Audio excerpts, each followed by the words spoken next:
Okay, let's talk about the introduction now. I have I think it's a 2-page guide, kind of planning template on how to write a research report and what the ingredients are. And I suppose if you have nothing else, it's not a bad thing to have if you're in a terrible, terrible hurry. I'll attach that as a PDF and a Word document within this module. And this is the little block for the introduction, what goes into an introduction. And I suppose, yeah, if you have nothing else, yeah, it all makes sense, and so on.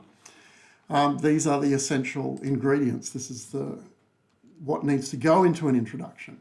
And here are some examples here of, quite good parts of the introduction. These first 3 bits about introducing the field, describing relevant findings and outlining weaknesses and so on, you can see I've managed to do all that in 1 paragraph. So don't feel that those little squares are 1 paragraph a piece. They could be in a large word count report, but no, if it's just as easy to integrate things as I've done here, that's fine too, because it covers your background. The next bit is explaining the current study, which I know it's shocking and it probably doesn't happen in second year, but in first year, there are many students who don't actually introduce the current study in the introduction. The hypotheses might be the first time you hear about the current study. You're going to have to dedicate a lot of your introduction to introducing the study. Funny that. But also note that, following on from the previous video, I was talking about promoting things. It's really about making a case, an argument for the existence of the study. That's what it's there for. And it's hard to do that with a low word count, but you can pause and look at the exemplar there if you want. And the final part of an introduction is hypotheses and making hypotheses. Don't number them. Don't do this H1, H2 bullshit. Just simply do not do that, because it's waving a flag saying, I couldn't actually write coherent sentences and integrate this into a paragraph. And you also fall into the trap of not actually writing hypotheses. H1, we expect this to happen, is not a hypothesis. A hypothesis is justified. A hypothesis is derived. A hypothesis is linked to why you did it all in the first place. If this theory is correct, we expect that to happen. That's a hypothesis. So it's a prediction with a reason, but please don't number them.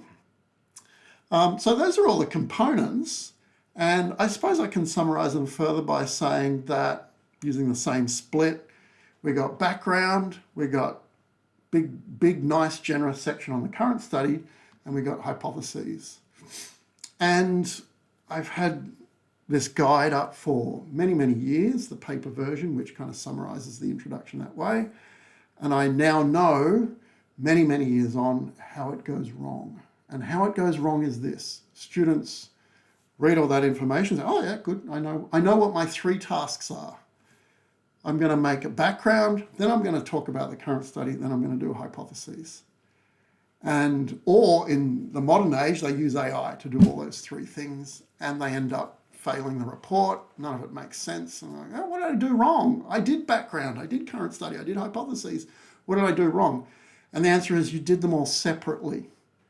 Whereas most of the marks of the research report is, how do these things connect? Remember all that stuff in the previous video about how you're looking in great detail to see how the method relates to prior research? Then you don't do anything in the background that doesn't relate to the prior research. You create a story which connects these 3 sections. And that's going to be the most work. Now, I'm calling it threading. Might have a different terminology in other writing guides, but threads are kind of like plots or characters. They're characters developing.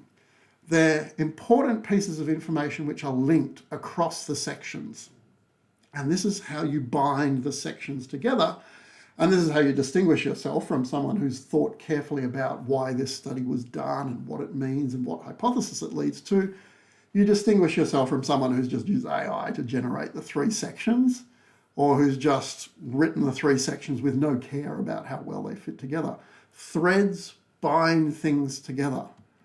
And I'll give you some examples, but yeah, threads are like characters, where your character begins in the introduction and then develops and changes slightly and gets a mention in the current study. So there was this aspect of prior research, and then it was developed in the current research, and we measured it slightly differently, or we manipulated the variable slightly differently. And then, this is what we're hoping will happen in the hypotheses, okay? If you use AI for the threads, it's not going to be able to work this out very well. And it'll have a go. And this is also what an assignment from someone who hasn't quite thought things through looks like. They are totally obsessed with background current study hypotheses. They don't care how they link together. And when they get a terrible mark and you're meeting with them later in a remark meeting, they'll say, look, it does connect. They've all got black hair. So it's coherent and it connects. And you're sitting there thinking, oh my God, that's Aquafina and Zhang Ziyi and Li Na. Oh my God, they're three different people. You haven't connected them too well at all. And your introduction is kind of a mess, to be honest. But to an untrained eye, they've all got black hair. They're all the same, aren't they? No. So don't let AI near this, okay? Your threads are something you need to plan. Here's some examples of threads from a real assignment run in semester 1, 2025, where you can see, and they are kind of based on the two set references, in fact, that's the way the logic worked, but you can see in thread 1, women told no gender differences perform just as well. That was an essential note to take from one of the set references. And it connects well to, actually, we're doing exactly the same thing as that set reference did in the current study. So it's a replication, we're replicating it.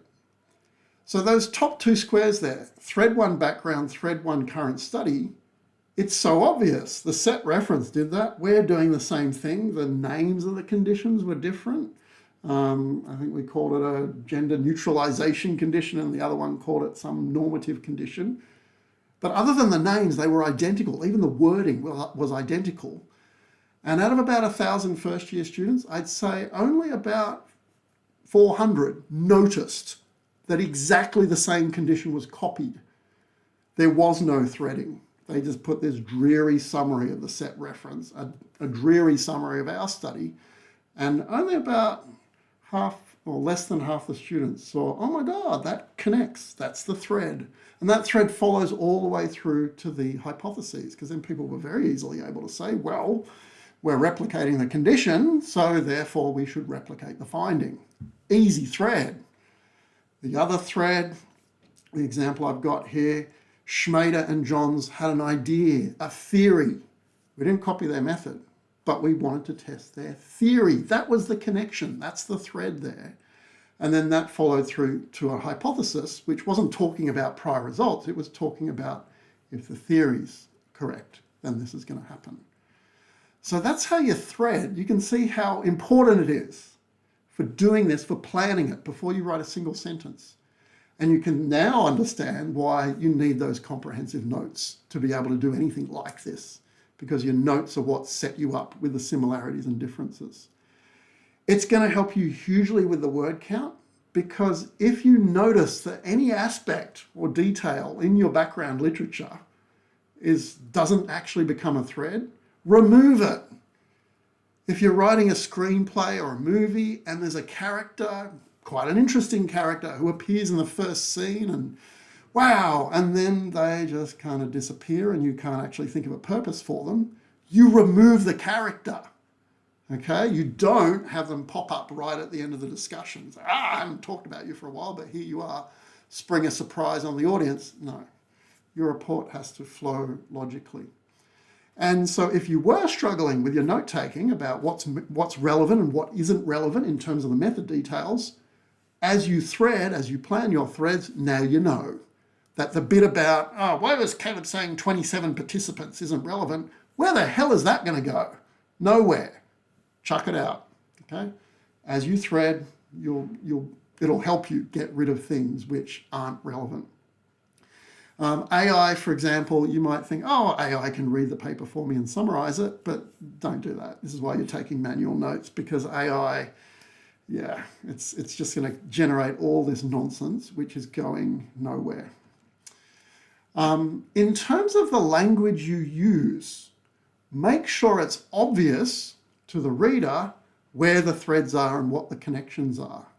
For example, thread 1 there, you can see I've got it in green. Women told the test shows no gender differences.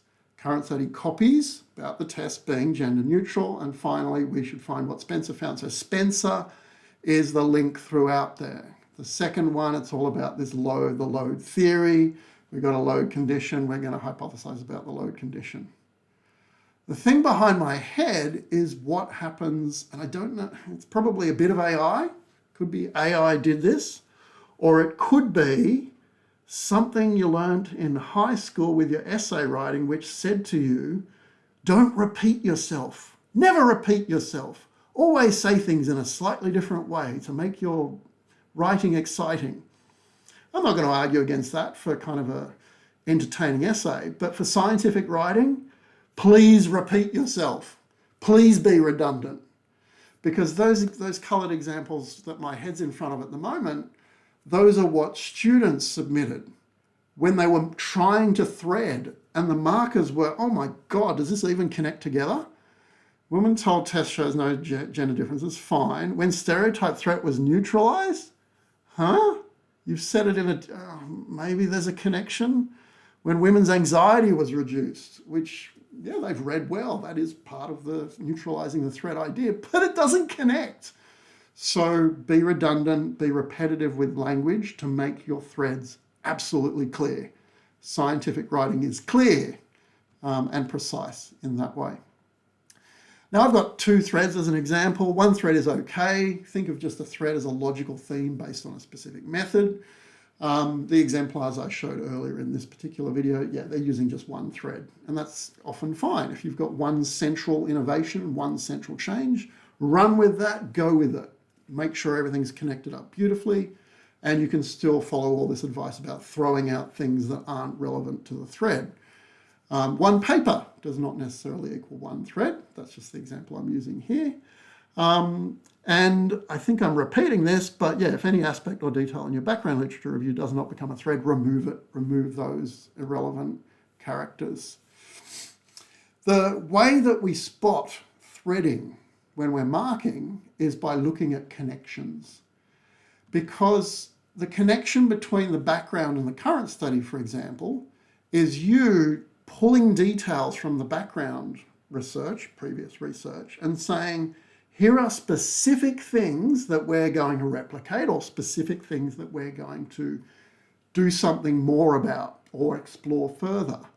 And you don't say explore further, you actually say what exactly you're going to be doing. That's the specific connection. When you're connecting the current study to the hypotheses, then again, it's specific.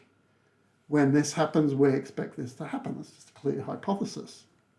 If you're treating these 3 sections as 3 completely unrelated things, and you're using AI, don't use AI, but you're just going to get this vague rhetoric. Again, it's the biggest mistake I see in the introduction. Someone's like, background, I need a paragraph on that. And then current study, I need a paragraph on that.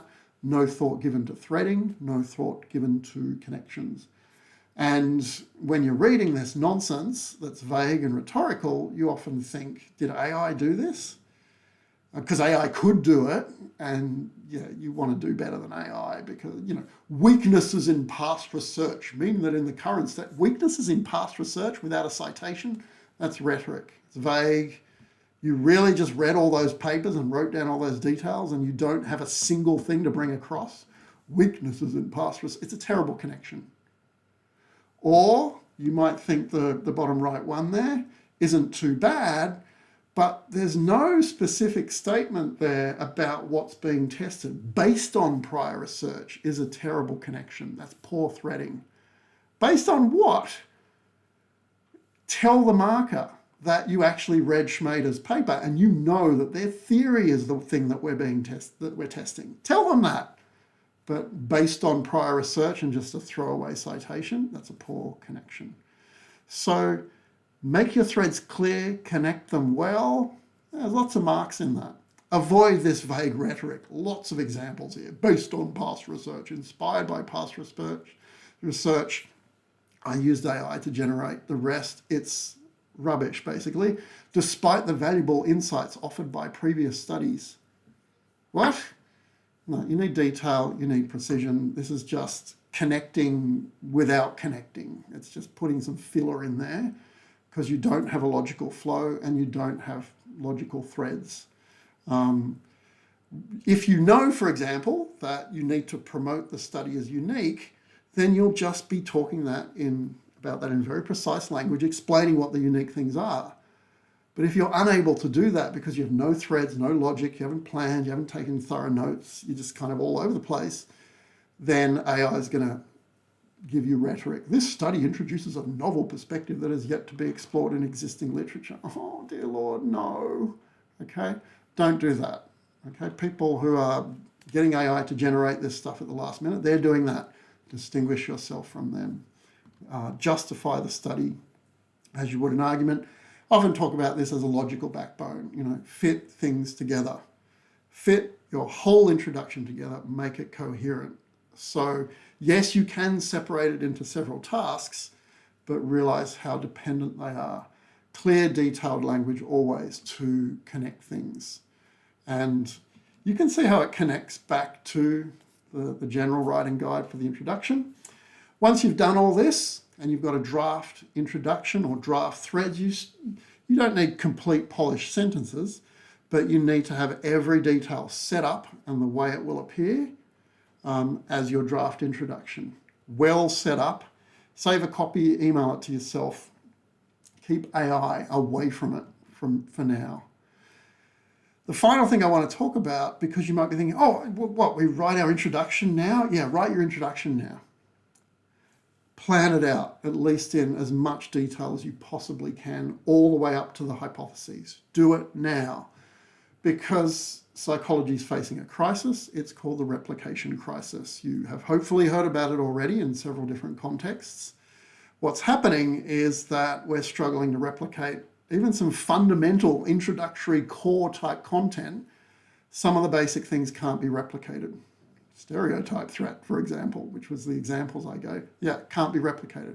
Why? Well, it's because in the past people have published entire papers. And the thing about looking at what happens is if you look at your results before you write your introductions, you can then craft the introduction to match the results.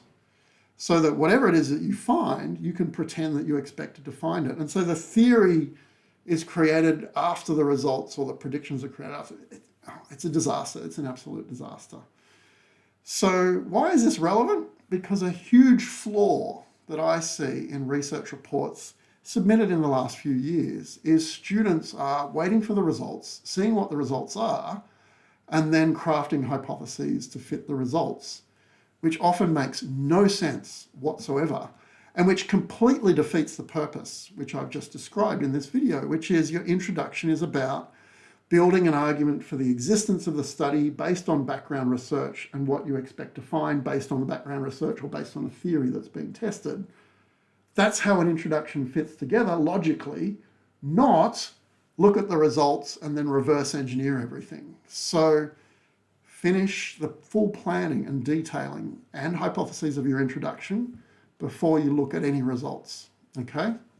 And you won't be confused after, you won't be rewriting things, you won't be thinking, well, why would we have done this study? All the good questions have been answered already in your draft introduction, and only then move on to your results.